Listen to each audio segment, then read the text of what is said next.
The emergency beacon pierced through the static of deep space like a scream through silence. Edna Reeves, a medical officer aboard the human research vessel Perseverance, sat bolt upright in her quarters, her tablet clattering to the floor. 3 years into humanity's first deep space expedition beyond the Oort cloud. Distress signals were rare and terrifying. All hands. We have an unidentified vessel on long-range sensors. Captain Morrison's voice crackled through the intercom. Medical team to the bridge, now. Edna sprinted through the narrow corridors, her emergency kit already in hand. When she burst onto the bridge, the view screen displayed something that made her breath catch. A vessel unlike anything in human records, listing badly. Trailing atmosphere and debris like blood in water.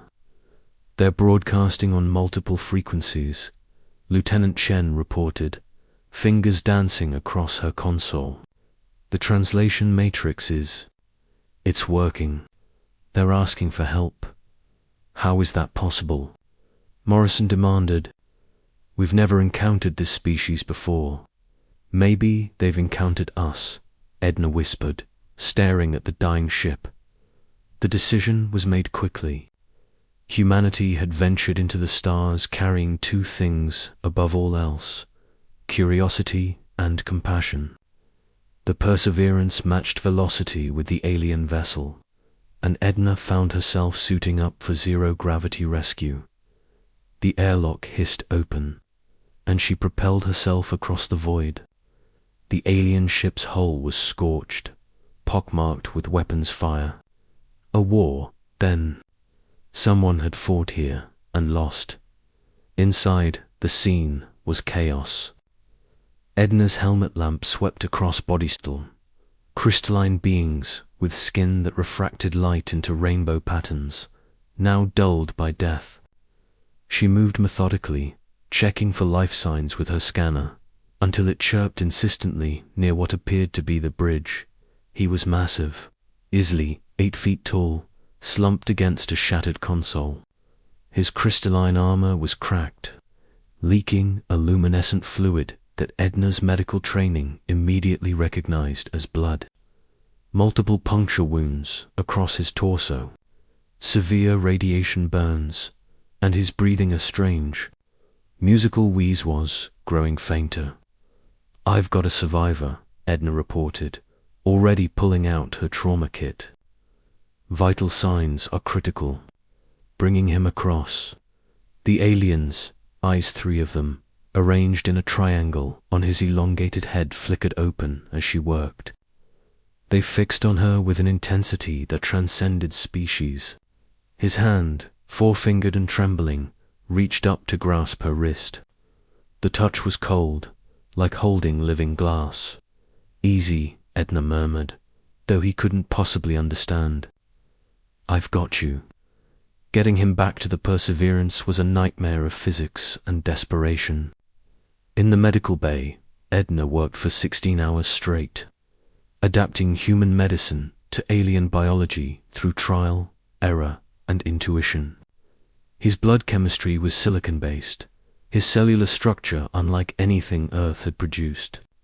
She should have been lost, but something drove her forward, the same stubborn refusal to accept death that had made her a doctor in the first place.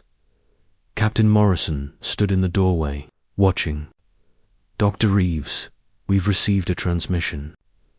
Multiple alien warships are converging on this sector.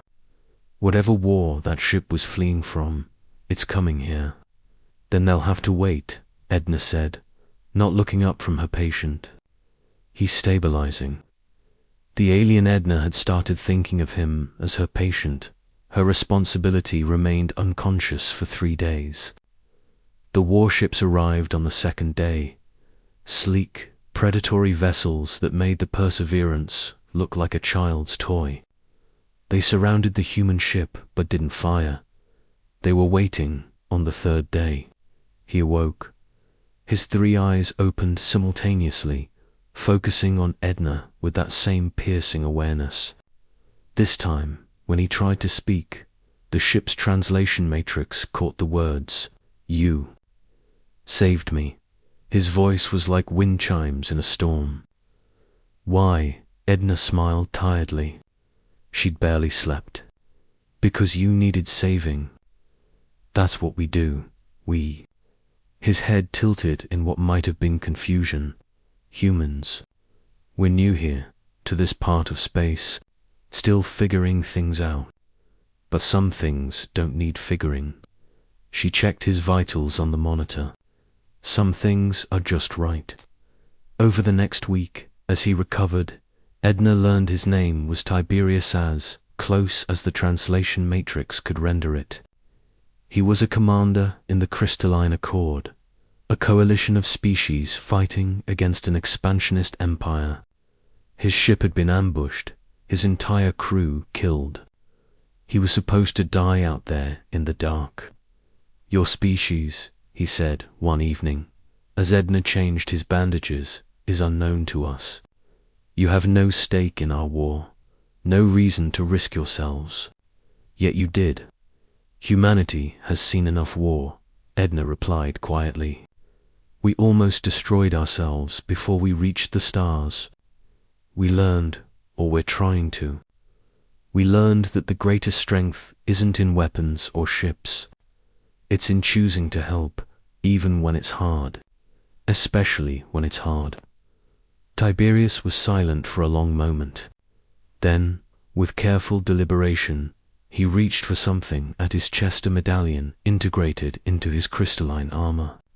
With a sharp twist, it came free, glowing softly in his palm. "This is the Star of Valor," he said, his voice resonating with emotion the translator struggled to convey. "It is given only to those who embody the highest ideals of the Accord. Courage, compassion, sacrifice." He held it out to her. "I would have you take it, Edna Reeves, of Earth. You have earned it beyond measure." Edna's eyes widened. "I'm just a doctor. I was doing my job." "No," Tiberius said firmly. "You were being human. And I am learning that perhaps that is the most remarkable thing of all." The medal was warm in her hand, pulsing with an inner light. Through the medical bay window, she could see the alien warships beginning to move, forming an honor guard around the Perseverance.